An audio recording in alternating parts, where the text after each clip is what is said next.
Most millionaires aren't really millionaires. Well, at least not once you take out the value of their home. On paper, they look like they've made it. Nice house, solid net worth, 7 figures if you check the right box on a spreadsheet. But if you subtract their home equity, suddenly things look a lot different. Let's start with the definition. A millionaire is someone whose net worth adds up to $1 million or more. That means you total up everything they own with value. Cars, real estate, businesses, collectibles, jewelry, even the random stuff like a stamp collection, and then subtract everything they owe. It's all assets minus liabilities. Now, some people like to debate what should count.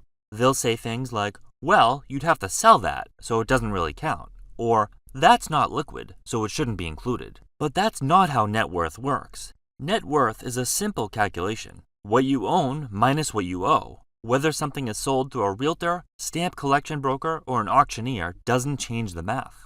What these people are really describing is what's known as an investable asset millionaire. That means someone with at least $1 million in liquid assets that can be easily turned into cash. This usually includes things like money in bank accounts, stocks, bonds, mutual funds, retirement accounts. While you can sell real estate, vehicles, collectibles, and your family business, they typically aren't counted as investable assets because they're harder to sell quickly, and their value can be more difficult to determine. According to recent data from UBS Global, there are roughly 24 million people with a net worth of $1 million or more in the United States. That's about 7% of the entire US population, or about 9% of total adults. But the numbers change dramatically when you take out that home equity. Roughly 1 in 11 adults in the US qualifies as a millionaire. Sounds impressive at first, and it is, but that number includes everything, even the big one, home equity.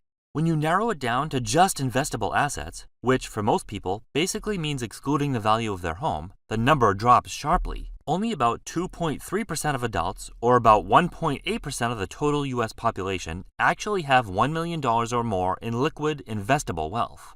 That's roughly 6 million people who meet the standard of an investable asset millionaire. In other words, the overwhelming majority of people who are technically millionaires are only hitting that number because of home equity, not because they have $1 million sitting in the bank or growing in a portfolio.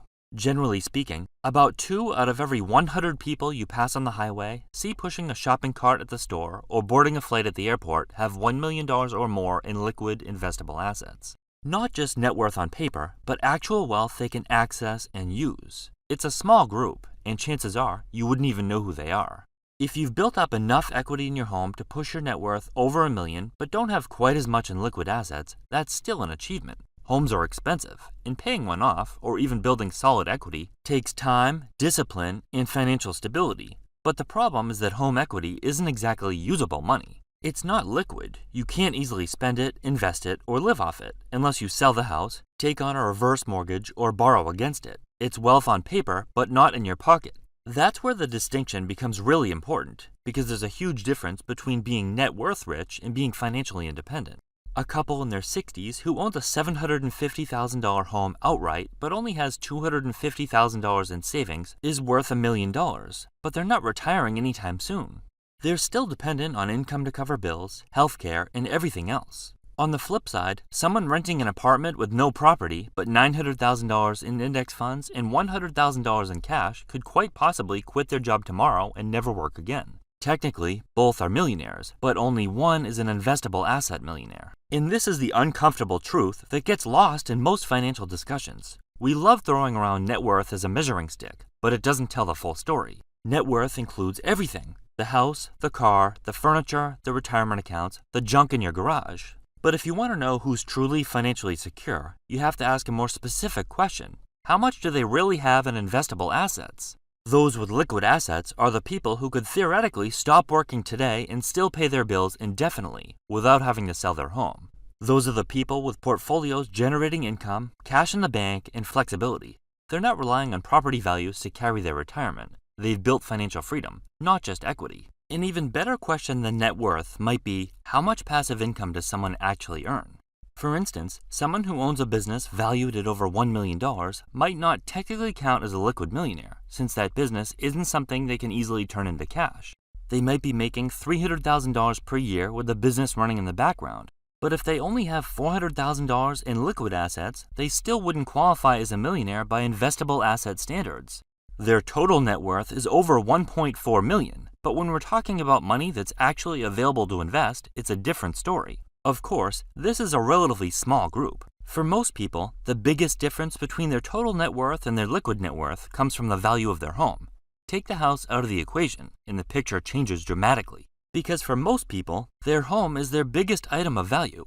In many cases, it's their only real item of value. They might have a small 401k, maybe a small IRA, but the majority of their net worth is tied up in their house, and that's partly a function of how our society works. Buying a home has been the American dream, and for good reason. It forces people to save, it builds real wealth through appreciation, and it offers stability. It's an incredible addition to your overall wealth, but it's no replacement for investing in income-generating assets. Because at the end of the day, you can't eat drywall, you can't pay medical bills with your backyard, and you can't cover an emergency with your equity unless you're willing to take on more debt or leave your home altogether.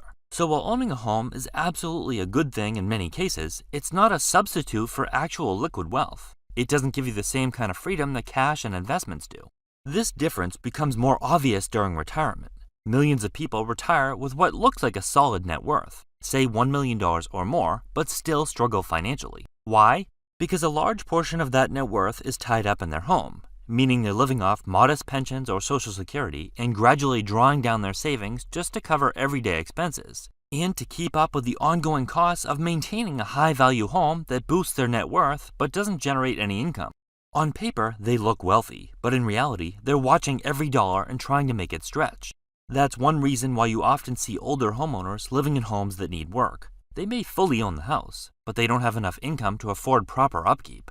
Now, these people could sell their house and downsize, do a cash-out refinance, rent instead, or even take out a reverse mortgage. All of these options require converting that home equity into cash. Having equity does give them choices, but it's not spending money. They have to take action to turn it into usable funds.